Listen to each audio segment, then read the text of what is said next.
Hey everyone, this video is going to be about different types of patio heaters. This is a smaller one that has about 30,000 BTUs. Right now it's on about 18,000. So this one I installed a valve so you can see how much gas is left in the propane. So we're going to use this one as an example, and we're going to use another one which is a taller one for the patio. Let's look at it.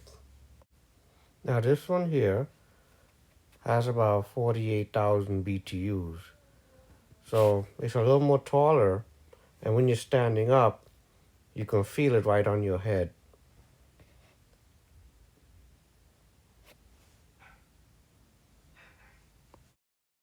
Shorter one is much better for if you're sitting down because it throws off more heat at a lower point compared to the taller one, which is much higher.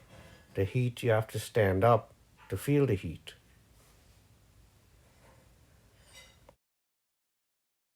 On the smaller burner, you need to use a lighter to light it because it doesn't have spark ignition.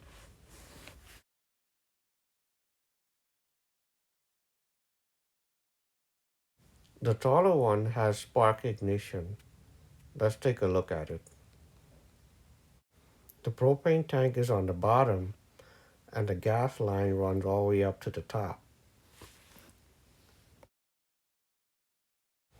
The first thing you do, you lift up the cover that's holding the tank underneath.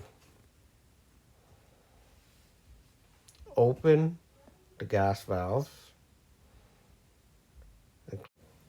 Press down on the knob, turn it to the left, and then you'd have to hold down the black knob. At the same time, you press the red igniter button. But you got to remember to hold down the black knob. And you're going to see the flames coming on the top of the burner.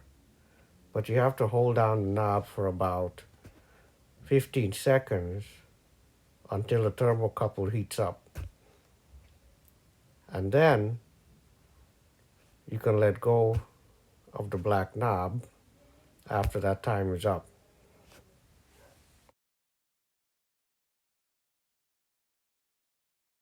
You can turn it down halfway and let it run.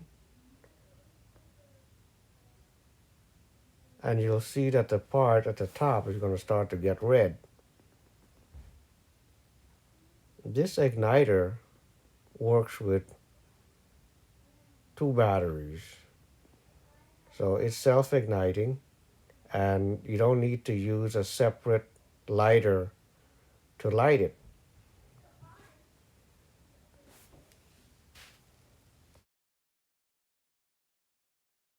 The runtime on this burner here is going to use more propane than the smaller burner. The smaller burner gives you more runtime because it uses less. So you don't have to refill your propane tank as much as you do with the larger one. When you're finished, you turn off the knob clockwise and then turn off the gas valve on the tank. You don't want to leave that on. Another way you can heat your patio area is to use a fire pit. So this fire pit here works pretty well when you're outside. You can always add logs and logs. Sometimes it takes a little while to heat. The burn time on the logs depends on how many logs you have. So once you run out of logs, that's it. The fire is over. So you always got to make sure you have enough logs. This video here was in Pennsylvania trying to get this fire to light, and it was about 17 degrees outside.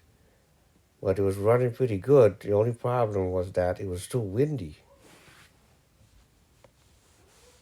We added some more logs to it, and finally we got it going. But the flame heat up really nice, so it was very, very hot when you go near the fire. But like I said, the wind was picking up, and it was throwing these fine particles of light or fire into the bush. And we didn't want no fire in the woods.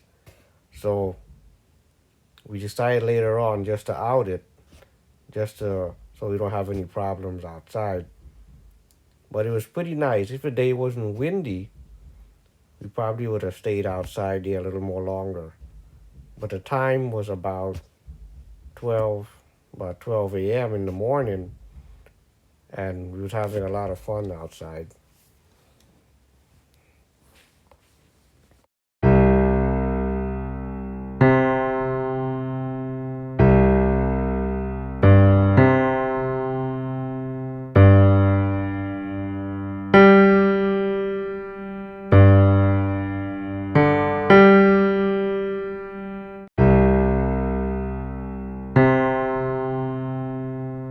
The next week or so, we lit the fire pit again, but this time it wasn't too windy, and it was daytime, but it worked really nice. The outside temperature was about 30 degrees, and it worked really good. But the only problem was that we ran out of logs, so we only had about one or two logs left. But this one worked really good. It produced some smoke, but you gotta sit down in a spot where the wind is not blowing towards you. So if the wind is blowing away from you, then you can sit in the spot so that the smoke doesn't blow on you.